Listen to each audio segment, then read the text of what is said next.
라는 제목으로 말씀을 보겠습니다. 여러분, 위치가 바뀐다는 것, 자리가 바뀐다는 것, 사무실이 바뀐다는 것, 책상이 바뀐다는 것, 좀 더 나가면 나에게 제공되어지는 혜택이 바뀌고 또 때로는 나에게 제공되어지는 차량이 바뀐다는 것. 그것은 무엇을 의미할까요? 나의 신분이, 나의 직급이 변화된다는 것을 의미할 수 있습니다. 이처럼 자리가 바뀐다는 것은 어떻게 보면은 진급하고 또 승진하고 성장한다고 하면 참 좋은 일입니다. 1학년에서 2학년으로 진급할 때에 우리는 교실이 대부분 바뀝니다. 반 친구들도 많이 바뀝니다. 선생님도 특별한 경우를 제외하고는 거의 대부분이 바뀝니다. 그리고 새로운 교실에서 내가 앉는 그 위치도 거의 대부분 바뀌기도 합니다. 여러분, 이런 그 변화와 자리가 바뀌는 것은 큰 문제가 아닙니다. 어떻게 보면 자연스러운 어떤 변화일 수가 있어요. 그런데 바뀌면 안 되는 경우도 있는 것이지요. 예를 들면 산부인과에서 갓 태어난 아기가 비슷한 시간에 태어났는데 이 아기가 A라는 집의 아기와 B라는 집의 아기가 어떻게 자리가 바뀌어지거나 이름표가 바뀌거나 아이가 놓여있는 그 아기 요람이 바뀌거나 이런 TV 드라마나 영화 속에서 이런 일들이 종종 있지요. 또 이렇게 바뀌는데 한 집은 부자이고 한 집은 가난한 집이어서 이 아이가 바뀐지도 모른 채 그렇게 가난한 집에서 태어난 아이는 부잣집에서 모든 걸 누리며 자라고 부잣집에서 태어난 아이가 오히려 가난한 집에서 힘들게 자라나면서 그런데 또 이 드라마 영화 속에서는 어떻습니까? 이 가난한 집에서 자란 아이가 부잣집에 태어났는데 바뀌어서 가난한 집에서 자란 아이가 정말 모든 역경을 딛고 일어서서 이 스스로의 어떤 능력을 기르고 결국에 이제 어느 정도 때가 됐을 때 이 아이가 어느 정도 성년이 가까이 되었을 때에 본인의 그 태생이 어떤 것인지를 발견하게 되어집니다. 그러면서 비록 내가 부잣집에서 태어났지만 이 가난한 집에서 고생도 했지만 그런 바뀌었지만 그러나 오히려 이곳에서 더 부모의 사랑을 얻고 또 그곳에서 내가 이 어려운 가운데서 노력하고 또 그것을 살기 위해 열심히 일하면서 내가 발전했음을 인하여 오히려 감사하는 그런 드라마나 영화 같은 경우도 있습니다. 오래전의 기사에서도 여러분 이 17년 전에 아이가 바뀌었던 사실을 이제서야 발견하고 그것을 어떻게 이렇게 발견했다라고 하는 그런 뉴스 기사도 오래전에 있기도 했었습니다. 실제적으로 우리가 살고 있는 사회에서 충분히 자주는 하지만 드물지만 일어날 수 있는 문제입니다. 여러분, 이처럼 아기가 자리가 바뀐다는 것 참 큰 문제이지요. 그러나 어떻게 보면 영화 속의 그 이야기, 드라마 이야기처럼 전화위복이 될 수도 있을 것입니다.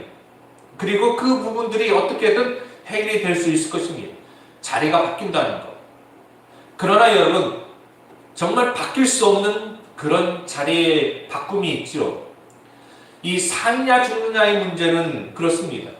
살아야 되는 사람이 죽고 죽어야 되는 사람이 산다는 것, 그것은 돌이킬 수가 없는 것입니다. 아이가 바뀌는 것도 돌이킬 수 있습니다. 세월이 지나면 17년 만에 그것이 발견되어서 바뀔 수가 있고 그것이 어떻게 잘 해결이 될 수 있지만 삶과 죽음이 서로 바뀐다면 실제적으로 미국에서 살인사건이 있었는데요. 이 살인사건의 근처에 어떤 흑인 아이가 있었어요. 10대 중반쯤 되는 아이인데 청소년인데요. 그 아이가 어떤 주민에 의해서 이 범인으로 내가 목격자입니다라는 증언, 그 아이가 그 시간에 그 집 앞을 지나갔어요 라고 하는 그 말 한마디 때문에 그 아이가 억울하게 그 살인사건의 범인으로 잡혀서 그만 여러분 사형을 당하고 말았습니다. 감옥에 살고 있으면 해결이 되는지 사형이 나가고 말았어요. 사형이 집행되고 나서 얼마 뒤에 어떤 사건으로 인해서 범인이 잡혔는데 조사를 하다 보니까 그 범인이 바로 그 사건의 진범인 게 드러나게 됐습니다. 여러분 어떻게 합니까? 돌이킬 수가 없어요. 이미 그 아이는 형장의 이슬로 사라져버렸어요. 돌이킬 수 없는 것입니다. 여러분 그런데 여러분 죄가 없음에도 불구하고 잘못된 이 판결로 인하여서 죽은 이 아이의 생명은 어떻게 할 수 없는 것이에요. 얼마나 억울하겠습니까? 돌이킬 수 없지요. 그런데 여러분 또 그와 같은 경우가 또 있습니다. 전혀 죄가 없는데 억울하게 모함을 당해서 죽었습니다. 지도자들에 의해서 모함을 당했고 같은 지역 사람들에 의해서 시기와 질투로 그가 모함을 당하고 억울한 누명을 쓰고 분명히 재판관도 죄가 없는 줄 알면서 그 사람들이 폭동이 일어날까봐 두려워서 죄가 없는 줄 알면서도 사형을 선고하고 바로 죽였습니다. 누구일까요? 바로 예수 그리스도예요. 예수 그리스도. 총독도 예수님이 죄가 없다는 것을 알았지만 폭동이 일어날까봐 그리고 유대교 지도자들과 서기관들과 그리고 이 군중들의 성난 그 민심 때문에 자신의 정치적인 그 위치를 지키기 위하여서 한 사람 억울한 죄가 없는 예수 그리스도를 십자가에 죽게 하는 큰 죄를 지었습니다. 그러나 성경은 여러분 예수님께서 억울하게 주신 것이 아니라고 말씀합니다. 죄가 없지만 억울하게 죽으신 것은 아니라고 말씀합니다. 죄로 인해 멸망당하여서 죄의 저주를 받아 지옥의 형벌을 받아야 될 우리를 사랑하시는 하나님께서 아담이 범죄한 그때부터 메시아를 이 땅에 보내시기로 약속을 하시고 우리와 약속하시고 그렇게 말씀하시면서 그분을 보내기로 결정하셨는데 바로 우리를 구원하기 위해서 죄 없으신 그 메시아 그분이 바로 예수 그리스도이시기 때문입니다. 하나님께서는 우리가 죽어야 하는 십자가에 예수님을 죽게 하심으로 우리를 저주에서 축복으로 죽음에서 생명으로 자리를 바꿔주셨습니다. 예수님이 죄가 없으신 예수님이 우리를 대신해서 죽으신 것 참으로 억울한 일처럼 보이지만 그러나 하나님의 그 사랑이 그 안에 담겨져 있는 것입니다. 바울은 오늘 이 갈라디아서 이 3장의 말씀 그리고 2장의 말씀을 통하여서 이걸 말하고 있는 것입니다. 믿음으로 말미암아 복을 받는 것과 율법의 행위로 말미암아 저주를 받는 것을 얘기하고 있는 것입니다. 여러분 우리는 저주에서 축복, 죽음에서 생명을 우리가 받아야 되는 그런 하나님께서 정말로 아끼시는 사랑하시는 하나님의 자녀인 줄로 믿습니다. 오늘 13절 말씀을 다시 한번 보도록 할까요? 13절입니다. 시작. 그리스도께서 우리를 위하여 저주를 받은 바 되사 율법의 저주에서 우리를 속량하셨으니 기록된 바 나무에 달린 자마다 저주 아래에 있는 자라 하였습니다. 여러분 왜 예수님이 십자가에 못 박혀야 됐습니까? 그 수많은 이 사형의 도구 중에 왜 십자가였을까요? 바로 이 십자가는 저주의 상징입니다.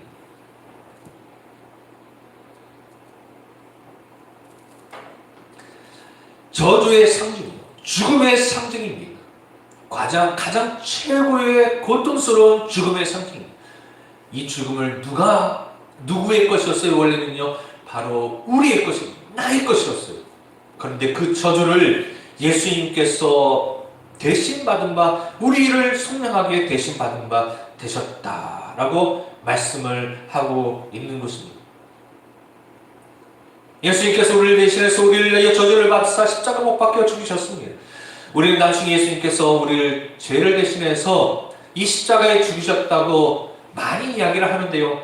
실제로 여러분 예수님께서 받아야 할 저주 대신 누가 십자가에 죽어야 우리가 죽어야 되지요.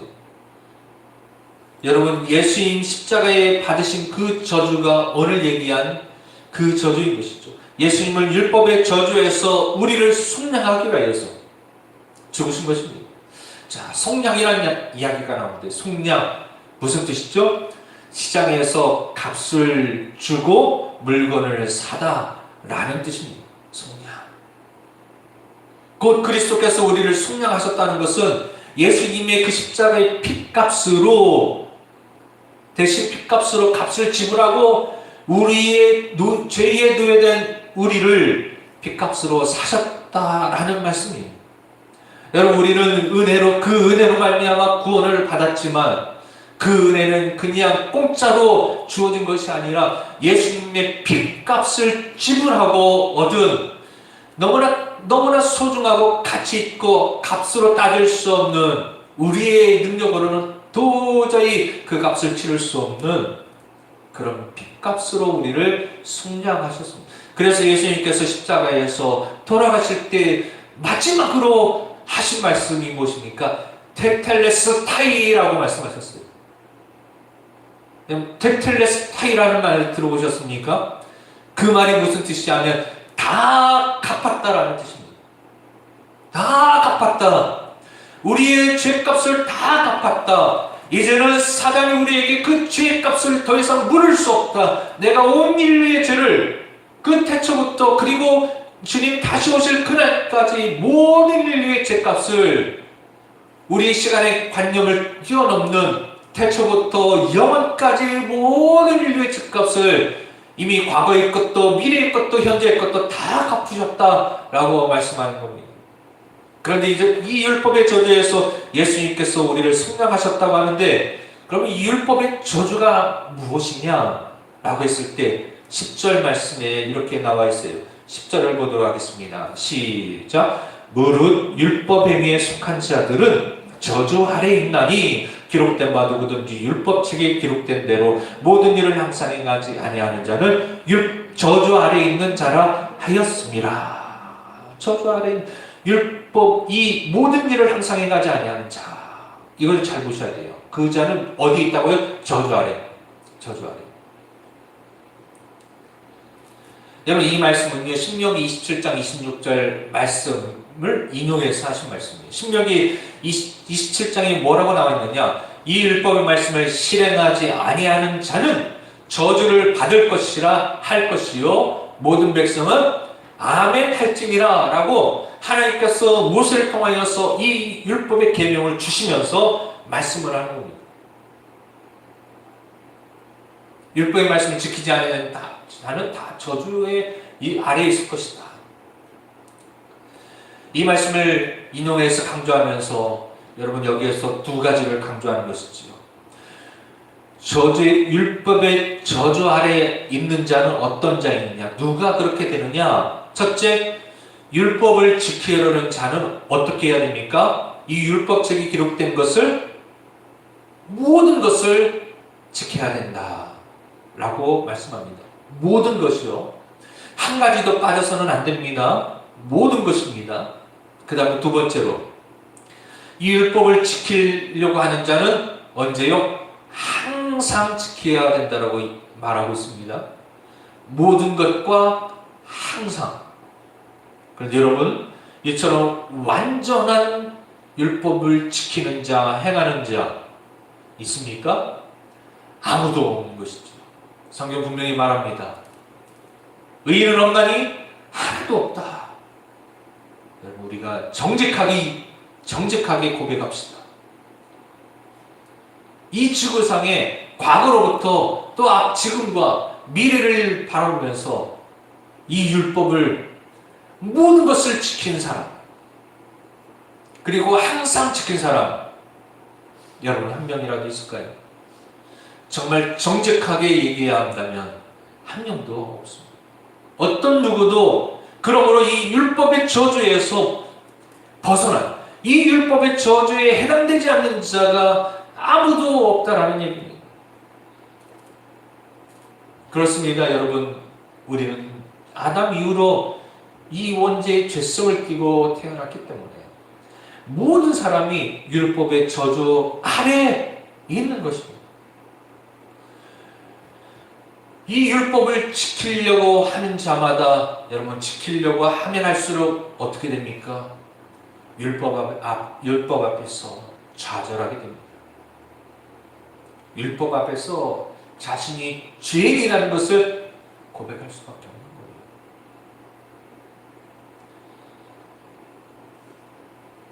거예요. 여러분, 내가 모르는 게 많다는 것을 누가 더 잘 알까요?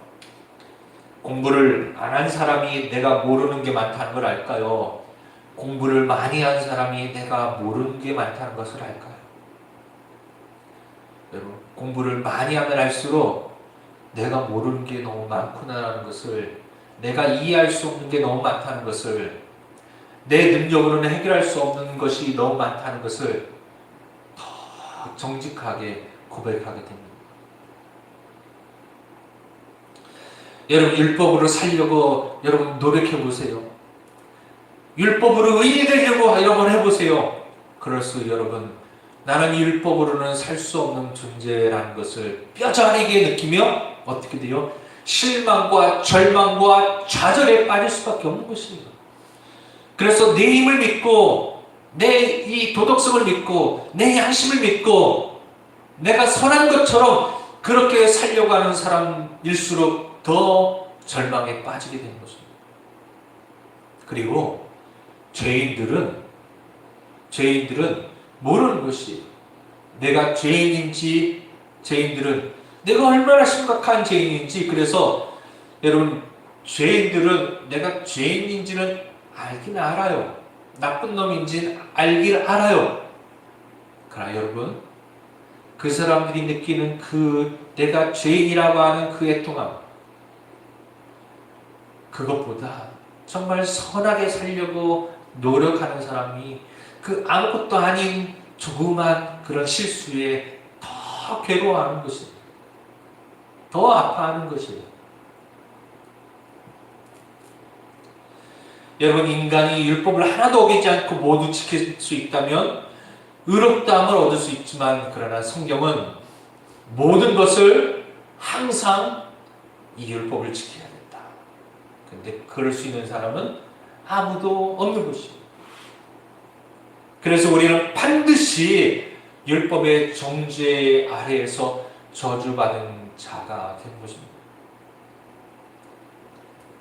그래서 주님께서 우리를 이 율법의 저주에서 해방하기 위해서 우리 대신에 그 죄를, 저주를 다 담당하시고 십자가에 죽으셨다라고 말씀하는 것입니다. 율법의 저주를 다 담당하셨다. 누가요? 예수님께서. 그러면서 뭐라고 얘기해요?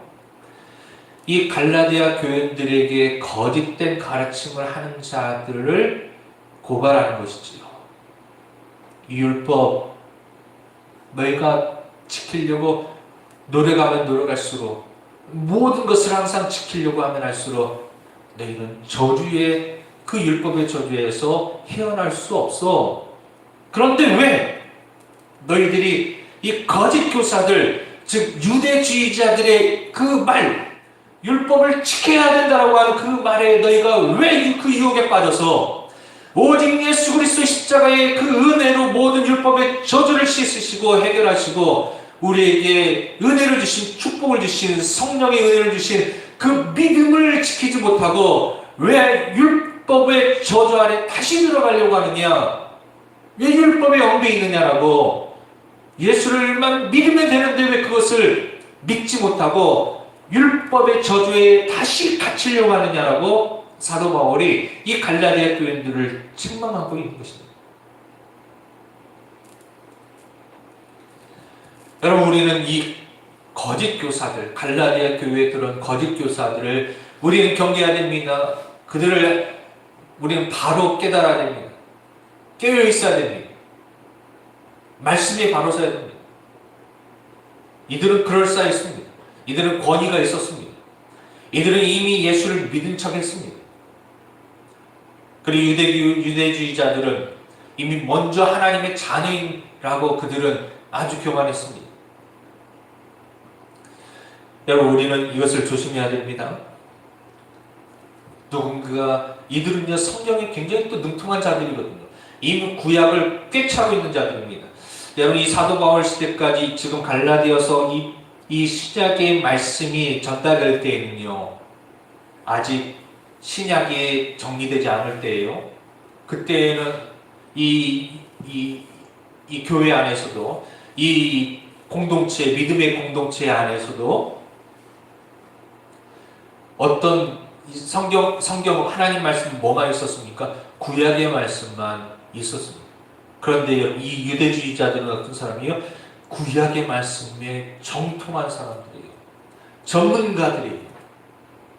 그러다 보니까 이 갈라디아 교인들이 보다 훨씬 더, 갈라디아 교인들은 아직 이 구약의 말씀, 성경 말씀을 다 알지 못했어요. 그러다 보니까 무언가 지식이 많은 것처럼 보이는, 언변이 화려하고 논리적으로 그럴싸하게 이 갈라디아 교인들에게 그들의 거짓된 교리들을 가르치는 이들의 교리에 이들이 혹 넘어갈 수밖에 없었습니다. 여러분, 우리가 이단들과 싸울 때에 사실 부끄럽지만 이단들이 얼마나 정말 철저하게 이 교육을 받습니까?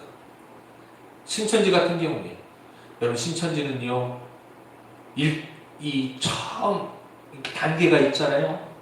처음에는 어디죠? 무슨 방이라고 하죠? 하여튼 처음에 가면은요 사람들 월화 목금 일주일에 4번씩 매일 저녁마다 2시간 이상씩 공부를 해요. 성경 공부를요. 거기에서 1차 통과를 해야 2단계에 올라갑니다. 그래야 여러분, 거기에서 그 공부방인가요? 성경반인가요? 어디에서 공부해야 그 다음에 신천지 교회, 신천지 예배당의 교회에 갈 수 있는 자격증이 주어져요. 그 사람들에게만 이 명함을 갈 수 있는 등록 카드를 그때서야 줘요. 그리고 그때서야 겨우 이 교회, 신천지 교회에 들어갈 수가 있는 거예요. 나 신천지 가고 싶어 한다고 바로 그냥 신천지 교회당에 들어가는 게 아니에요. 수십 시간의 성경 공부를 마친 다음에 철저히 검증된 사람만 들어갈 수 있고, 거기에서도 또 계속 그들은요 누가 뭐라고 해도 그 성경 공부 시간에 참석합니다. 직장도 학교도 때렸죠. 그래서 그들이 이제 대부분 주로 수요일날 아침, 화요일날 아침, 이런 성경방마다 시간이 있어요. 평소에 연락이 잘 되던 친구인데, 평소에 연락이 잘 되던 집사님인데, 성도인데, 꼭 수요일날 아침에 10시부터 12시까지 연락이 안 된다? 카톡으로는 답장이 없고 전화도 안 받는다? 그러면 신천지일 가능성이 많은 거예요. 전화를 안 받으면, 연락이 안 되면 신천지일 가능성이 많은 거예요. 그러니까 여러분, 좀 바쁘시더라도 제가 연락드리면 문자라도 답장이라도 하세요. 그들이 그렇게 성경 공부를, 그러니까 우리 기존의 교회보다 얼마나 열심히 가르칩니까? 그래서 그들이 사실 거기는 장로님들도 훅 빠지잖아요. 왜요? 이단이 그래요. 이단의 뜻이 끝이 다르기 때문에 이단이잖아요. 처음에 성경 공부방에서 할 때는 절대 티를 안 냅니다. 이 보통의 교회에서 가르치는 성경 공부를 잘 가르쳐요. 그런데 가르치는 것도 가르치는 거지만 거기에서 한 가지 정말 이 포인트가 뭐냐면, 딱 조가 짜여져서 그 한 사람을 정말로 애지중지 잘 돌본다는 거예요. 최고의 서비스를 받는 거예요. 돌봄을 받는 거예요. 그러다 보니까 이 신천지에서 어느 정도 이제 거기서 공부할 때 몰랐는데 이 안으로 들어오니까 점점 이상하거든요. 느끼거든요. 그런데 느끼는데도 불구하고 거기에서 그리고 이제 여러 가지 뉴스를 듣고 인터넷을 통하고 하면서 알지만 못 나온 이유가 뭡니까? 그들의 이 돌봄, 사랑 때문에, 관계 때문에 정이 들어서 못 나오는 거예요. 왜냐하면 세상에 나오면 그런 정을 못 받거든요. 세상에서는 그런 사랑을, 대접을, 그런 정말로 친밀함을 느끼지 못했거든요.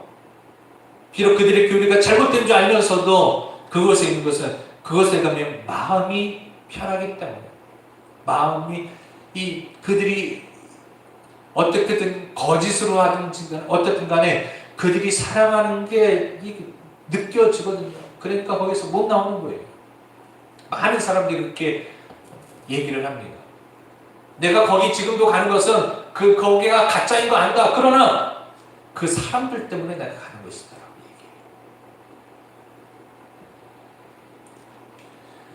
이단은 그렇습니다. 거짓된 건 그렇습니다. 율법은 그렇습니다. 여러분, 그러나 예수님의 그 십자가 은혜가 이 율법의 저주에서 우리를 구원하셨습니다. 예수님의 사랑은 그들의 신천지의 사랑과 비교할 수 없는 거예요. 어느 누가 여러분 남의 죄, 죽을 죄 때문에 어느 누가 나의 사랑하는 독생자들을 보내어서 죽음으로 대신 그 죗값을 갚을 존재가 누가 있습니까? 예수님은 아무 죄도 없으신데 우리를 위하여서 친히 십자가에서 달려 죽으시면서 우리를 사랑하여 주신 정말 위대한 사랑을 우리는 받은 존재입니다. 여러분, 사랑 때문에 못 나오신다고요? 예수님의 사랑은 그들과 비교할 수 없는 놀라운 사랑입니다. 여러분, 예수님께 붙어 있으시기 바랍니다. 여러분, 예수님께서 그 자리를 바꾸시니요. 원래 예수님은 영원한 하나님 나라의 왕으로서 영원한 생명의 주인이 아니십니까? 그런데 왜 이 저주의 자리로 오시고 우리를 생명의 축복의 자리로 왜 자리를 바꾸셨을까요? 14절에 나와 있습니다.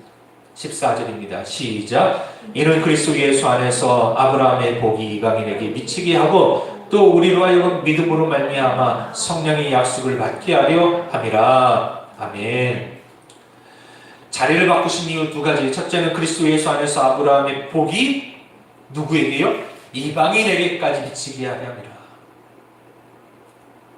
이전까지 유대인들은 오직 자기들만 하나님의 선택받은 백성으로 자기들만 구원받을 거라고 아주 교만했습니다. 그러나 예수님께서 이렇게 죽으신 것은 아브라함의 복이 누구에게도요? 이방인에게도 미치게 함이라. 그래서 여러분, 지금 저와 여러분이 예수님을 믿을 수 있게 된 것이 아니겠습니까? 둘째는 믿음으로 말미암아 무슨 약속을 받게 하려고요? 성령의 약속을 받게 하려 함이라. 주님이 이제 돌아가시고 떠나시면서 우리에게 더 좋은 선물 주신다고 하셨잖아요. 보혜사 성령을 보내신다고 하셨잖아요. 예수님은 모든 인류와 죄인들을 위해 죽으셨지만 성령은 주를 믿는 백성들에게 찾아오셨습니다. 이 믿는 자들의 성령을 보내시기 위하여서 주님은 십자가에서 우리 대신에 저주를 받으신 것입니다. 우리가 저주를 받아 죽여야 하는 십자가에서 하나님께서 우리를 너무나 사랑하셔서 예수님과 우리를 자리바꿈을 하게 하신 것입니다. 우리는 이 사랑, 이 은혜를 잊어서는 안 되는 것이죠. 저와 여러분이 원래 이 자리가 내 자리가 결코 아닙니다. 마땅한 것이 아닙니다. 당연한 것이 아닙니다. 하나님의 은혜입니다. 저주에서 축복으로 자리가 바뀐 것이에요. 누구의 죽음으로요? 예수님의 죽음으로. 그러면 이 자리는 원래 주님의 자리였다는 것을 기억하시면서 여러분, 나를 위해 죽은 생명의 은혜를 잊고 사는 것만큼 그 사람의 도리가 절대 아니지요. 그러면 안 되는 것입니다. 오늘 우리가 그 은혜를 잊지 말고 나를 위해 저주를 대신 담당하시고 나를 축복의 자녀로 삼아주신 그 은혜를 기억하며 늘 감사하며 주님 오시는 그날까지 주님의 영광을 위하여서 이 복음을 위하여서 살아가시는 저와 여러분 되시기를 주님의 이름으로 축원합니다. 아멘.